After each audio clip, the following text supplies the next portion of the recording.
Well, thank you again. And had the pleasure of introducing our next speaker, Don McCormick. And Don is certainly no stranger to many of us here in the room. It's interesting, Don mentioned the same thing that the Admiral mentioned to me this morning, and please keep my bio brief. Unfortunately, these folks have accomplished so many things, it's a challenge to do that. So let me just give a couple of highlights of Don. Don is the Executive Director of both the Naval Surface Warfare Center and the Naval Undersea Warfare Center within the Naval Sea Systems Command. He's a fellow UMass alum, like myself, with a degree in electrical engineering at UMass Dartmouth, just up the road. Early in his career, he served in a number of roles with NAVC, including stints as the Director of Undersea Warfare Command and Control Systems Products Area, Executive Director of NUWC Newport Division, and Director of Weapon Systems. Prior to being named Executive Director in March 2014, Don held the position of Technical Director for NUWC for 10 years, with additional duties as Acting Technical Director for NSWC for 2 of those years. In his current position, Don's responsible for leading more than 23,000 civilian scientists, engineers, technicians, and support personnel within 10 divisions located across the country to perform research, development, test, evaluation for the future Navy, and to provide in-service engineering and logistics support for the operational fleet. You'll note in Don's bio in your program books that he's also received a good number of awards, and here's where I'll keep it short. Certainly there's too many for me to rattle off while I'm standing up here without killing the rest of the afternoon. So I think it suffices to say that Don is certainly someone that we hold in the highest regard.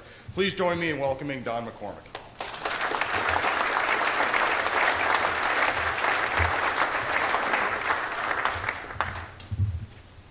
Okay, so I think I'm the government guy, so I have to defend the bureaucracy, right? Oh boy.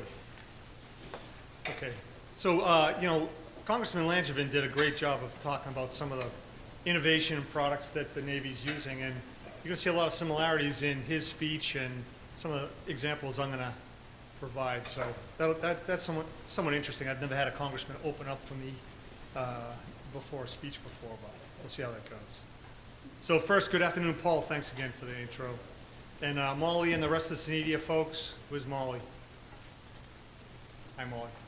Molly's bailed me out so many times I can't say no when she asks to come here. So,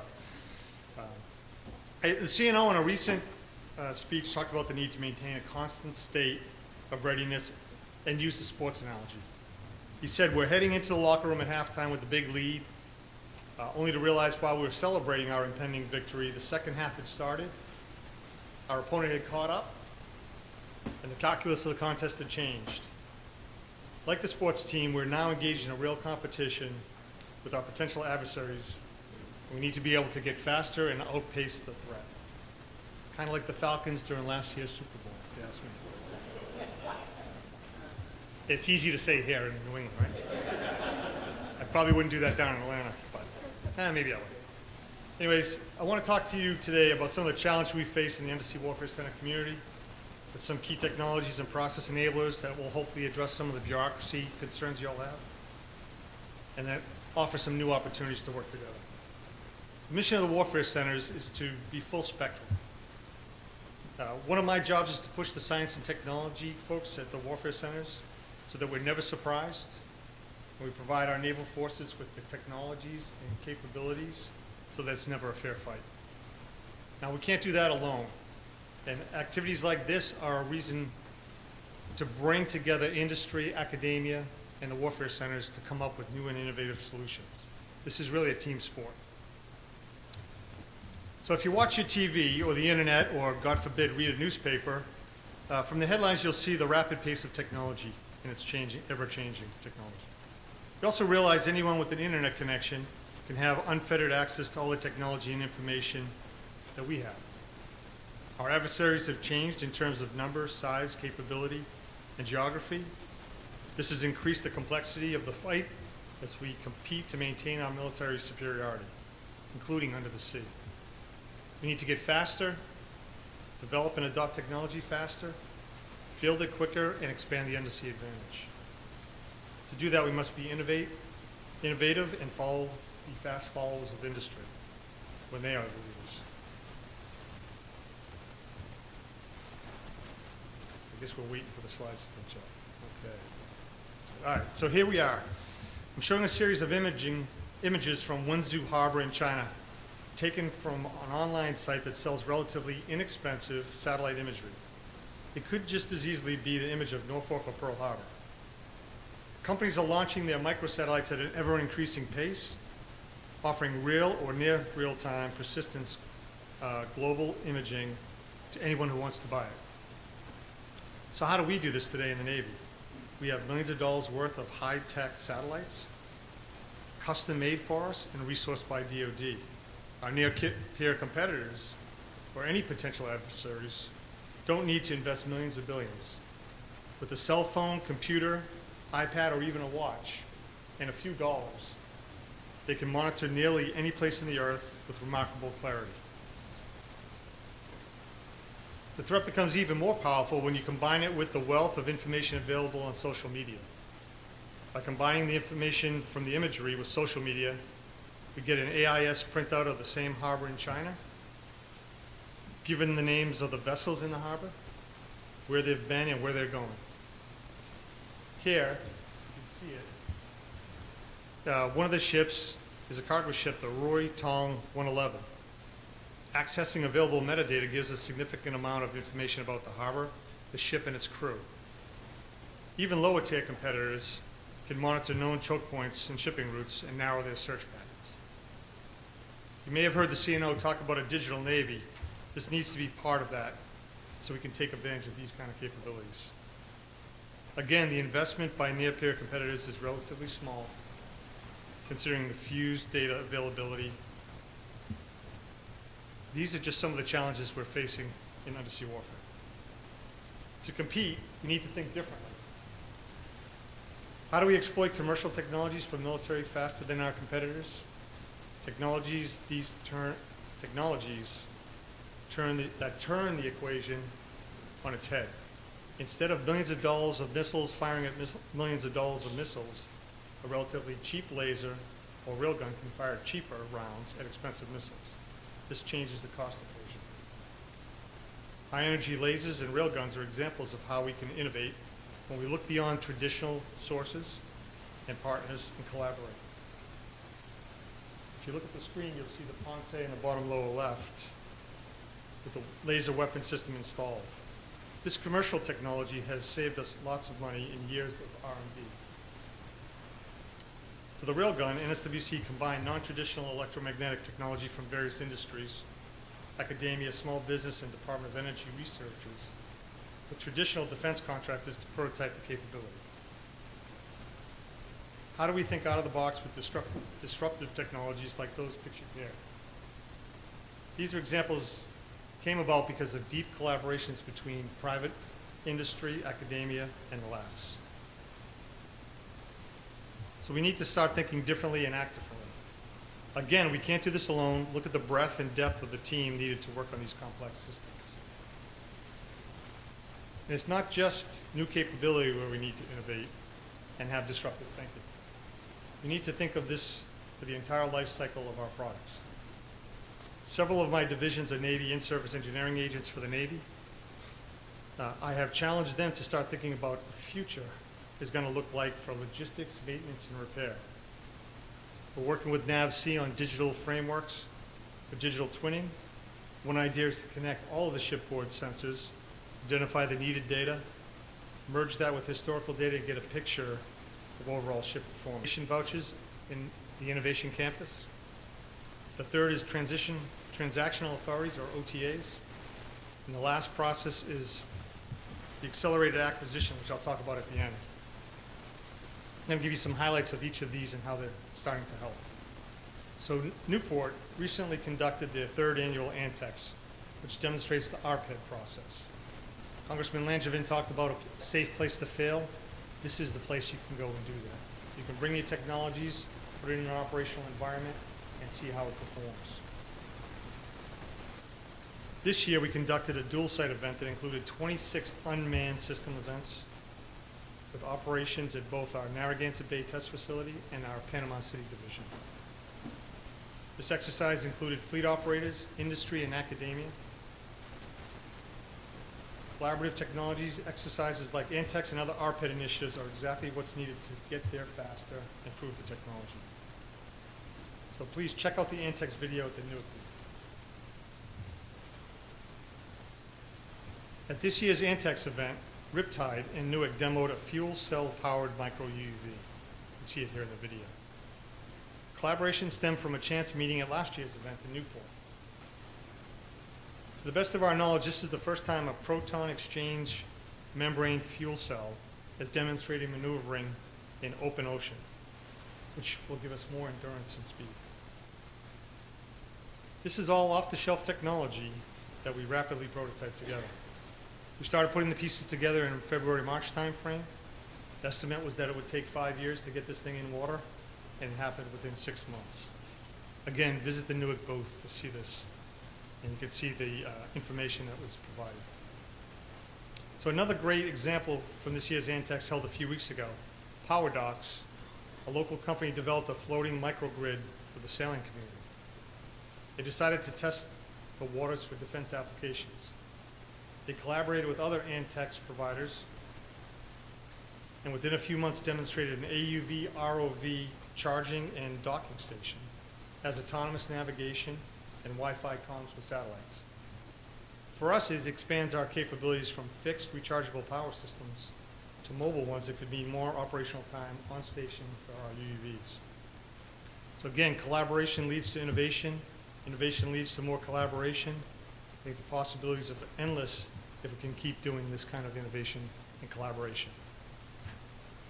The second important opportunity that I mentioned earlier are the Rhode Island State Innovation Vouchers. This provides you a grant to access scientific, engineering, and design expertise in our universities, medical centers, and government labs. Newport is one of the research labs that you can partner with, giving you access to 170 PhDs, 2,000 scientists and engineers, and world-class, one-of-a-kind, unique facilities to help make your ideas come to life. We already have a few local success stories based on the use of these vouchers, and I'll give you one right next to it. So the Navy has experienced problems with debonding of acoustic tiles, and obviously that can impact submarine stealth. Prometheus, a Rhode Island company, was awarded a Rhode Island Innovation Voucher that's funding a CRADA with NUWC to develop technology that enables non-intrusive ship inspection pierside. So this has the potential to allow us to avoid costly dry dock inspection periods. Prometheus is also looking at a platform that can transit the hull of the submarine and position the device in numerous places to conduct the test. Next one is other transaction authorities. So we have been using other transaction authorities. Most recently, we've been using the Army's other transaction authority. And so we've been working with Congress to get authorization to use those within the Navy. Congress enacted this flexibility to work with traditional and non-traditional industry partners to prototype solutions quickly. Throughout the years, OTAs have been used to develop needed technology solutions. I know the DIUX folks will be here tomorrow, and they'll be talking about OTAs as well. That's how they're making their efforts go quicker. It will consist of a consortium of traditional and non-traditional members and allow the government to communicate more transparently on what we need, what you can provide. There's a nice back and forth there that's not allowed right now. NUWC will release an RFP to award the OTA for undersea technology and innovative maritime system consortium.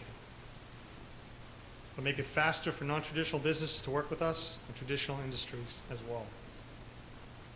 They'll speed up acquisition process significantly. I was hoping to announce the RFP today, but I got about another 2 weeks to work through NAVC headquarters, and then we'll be ready to release it. The NUWC OTA contact is Tom Carroll. Tom's a NUWC employee, also working on a recently established position with the state of Rhode Island as the Defense Commercialization Director. Tom, I think you're in here somewhere. If you have any questions about the OTA, how to use it, how to get involved in the consortium, please talk to Tom. The fourth process change is accelerated acquisition for rapid development and delivery. Secretary of the Navy last December signed out an instruction to accelerate acquisition. The traditional DoD and Navy acquisition path is not allowing us to rapidly respond to urgent fleet needs or leverage advances in technology in a timely manner. The instruction talks about two processes. ARPED, for when material solutions does not currently exist and you need some quick R&D, and MACO, the Maritime Accelerated Capability Office, for when you have requirements and existing technologies in hand and you need to move it quickly to the fleet. Since then, the Navy has designated the Snakehead LDUV and the MQ-25 Catapult Launch UAV as MACO projects, and the Surface Ship Laser Weapon System as an ARPED project. CNO has been personally conducting these reviews. He's trying to figure out what the barriers are to move technology along faster to the fleet. I know that's a little small line at the end of this long-winded talk, but I think that's important. That shows the CNO is definitely serious in trying to address these problems. He's been listening. So what does this all mean to you? We've been challenged to deliver innovation solutions to the warfighter quicker. So the new processes like ARPED, OTA consortiums, state innovation initiatives, hopefully will lead to more transparency, communication, and most importantly, innovation. What this means to many of you is opportunity. Time is right to work with us to capitalize our natural resources, regional technology ecosystem, and new authorities to meet critical needs for the Navy. The timing is right. We don't want to end up like the Falcons, and we can't afford to play catch up in this game. It's not the football. It's not a football game. So thank you, SENEDIA, and everyone here today for your attention. Please enjoy the rest of the conference, and I'll take some questions, although I don't want to really defend the bureaucracy. Thank you.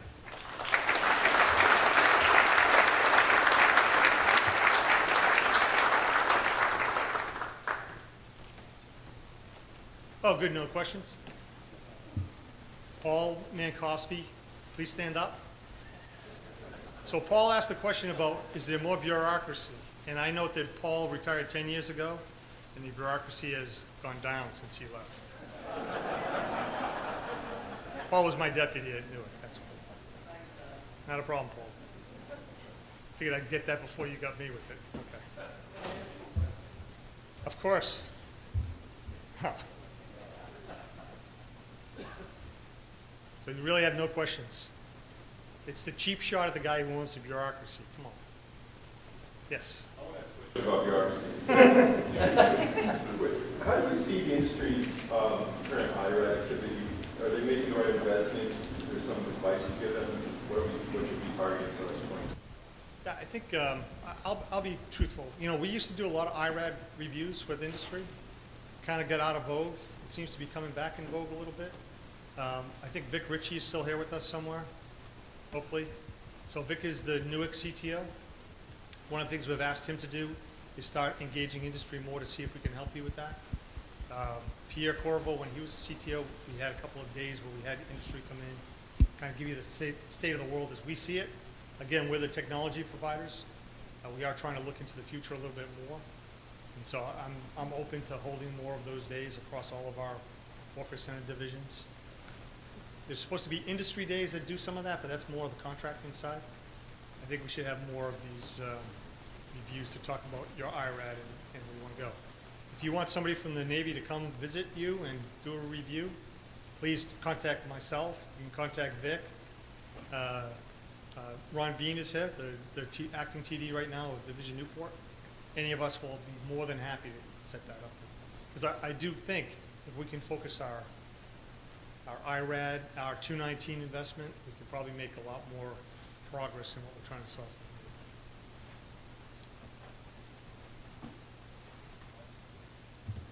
Yes? In the SBIR realm. I mean, we provide our proposals into the program office, in support of the program office, and they really let those out of their shop. So, I mean, we're not putting out our SBIRs out that are not coordinated with the program office. Is that?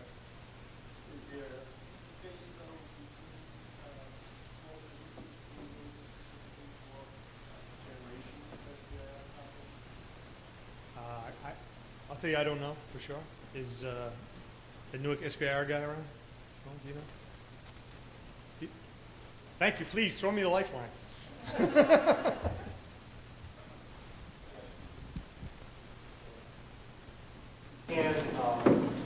Can suggest topics, but it has to go through the process. It has to be approved by the murder board, all this stuff. And with the understanding, of course, that it can go to anyone through the best number. But yes, before we move on, that's the other one and talk to Dave. I couldn't answer your question, Bill.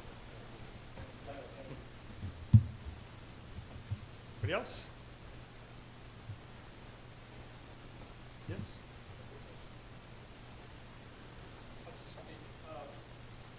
Showed a clip of an UUV, and I think it's fair to say the LDUUV effort that took a turn from one approach, let's say a year plus ago, to a NUWC-led approach, generated a lot of interest, maybe some concern in the defense industry.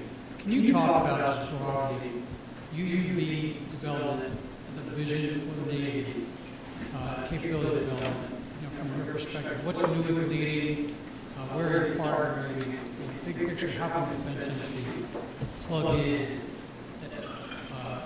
the kind of various nodes for UUV and then the future? So, UUVs, I think I started in 1985 at NUWC. And if you go back and look at some of the early videos that were done at NDIA, Dr. Smalls was providing those briefs. They influenced me greatly in where I thought the Navy should go. The technology is not caught up there in all aspects, so we're hoping that the LDUUV is going to be one of those. You've seen the family of UUV contracts that come out. Look, let me just back up a little bit. And I know the press, is the press here? Did I ask that question? Hi. Forget I can't talk to you. No. So coming out of the RMMV program, right, there was concerns that there was not enough prototyping done by the government up front to see if the program was viable, right? And then it was a rush job to get it done. So I'll say the Navy leadership took a look at that process and said, hey, I think before we go and decide on the big LDUUV or UUVs for the Navy in general, we want to do some prototyping on this process. So the LDUUV was shift from go out to industry right away, let's do a little bit of prototyping, let's build one in-house. My understanding of this and my desire is that it's led by the government, but there's heavy industry involvement in all of this. All the piece parts, as much as possible, are going out to industry. Brian McKean's here, he'll correct me if I'm wrong. Actually, General Kelly will also probably hit me in the head if I'm wrong. I did see Brian. Did he run out the door? Okay. So, I mean, that's the goal, right? Prototype it with industry partners up front, prove it out, and then if we're going to go build lots of them, then it's time for industry to get involved and build in mass quantities, right? Much like anything else. I think that's an example that's worked well before and needs to continue. The things I've been talking to the Navy about is software, right? If there's one thing you want to retain within the government, I think it's the software. To me, that's the special sauce. It's the same on most weapon systems as well. And when I say within the government, I mean intellectual data rights and all of this, right? We need to have that software. That's what makes it different than anybody else building a UUV. The smarts that are in that vehicle. So, Brian, correct me if I'm wrong. That's still the approach. Good. Okay. Done. Yeah. That from the architecture perspective, the government will have that open architecture, and then the modules can be total intellectual property of the person who gives us the payload or provides the payload. So if you couldn't hear, Brian's talking about, I'll call it the backbone, right? Government wants to own the backbone, the interfaces to the backbone. Industry innovated in all of the piece parts that go onto that backbone. Propulsion, any payload modules, any new navigation thing, the architecture will all be open so we can compete each of those components as we go. Ultimately, does that get turned over to big industry to build? I think that'll be determined as they go through these processes and they look at these prototypes. And are they what the Navy wants? Is it further enough along to really make a mission impact? hope that answers.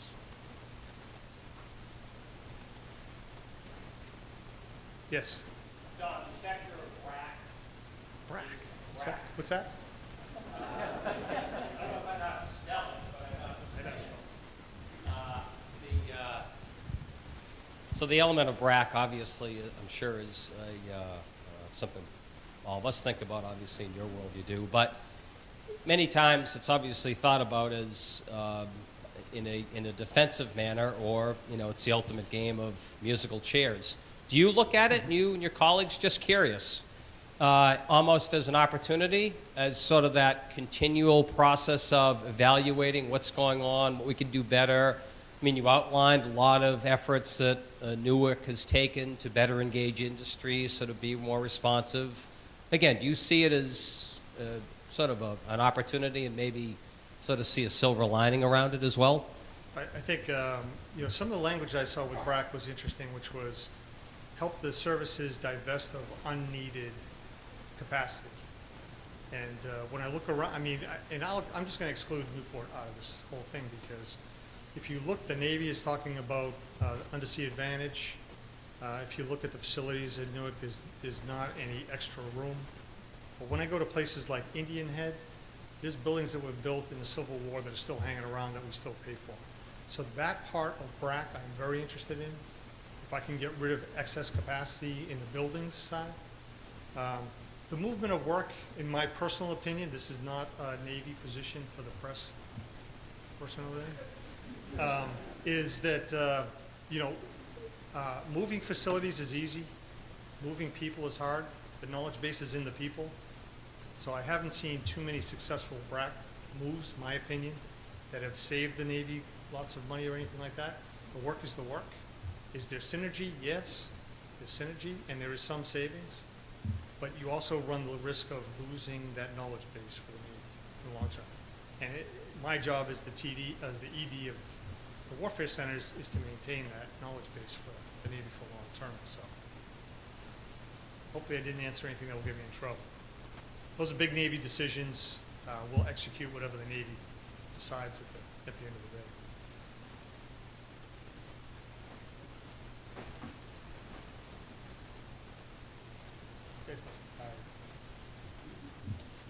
So just one of the things I noticed, we were talking about the diversity of the workforce and how that's required. And the only diversity I'm seeing in this room is tall, bald white guys and short, bald. So if you want, I have my pulpit here. Are you going to throw me off him sometime, please? This whole thing about diversity of thought, it's something we work on in the Warfare Centers all the time. I guess you are. So, some of the programs that people talked about with bringing in the junior folks, mentoring them, the internships, I'll just say that we just graduated our first 10 Masters of Cyber Warfare folks from Morgan State University down in Baltimore. If you can do that same thing with your organization, I would find a underrepresented group, sponsor some of these advanced degree programs, make them your employees and bring them into the workforce. We need to do that, right? Because it's not only non-traditional industry partners, we need non-traditional people with different diverse backgrounds to solve these problems. And I'm just saying, hey, I'm one of them, right? This is not a diverse room, not nearly as much as it should be to solve this problem. Okay, thanks.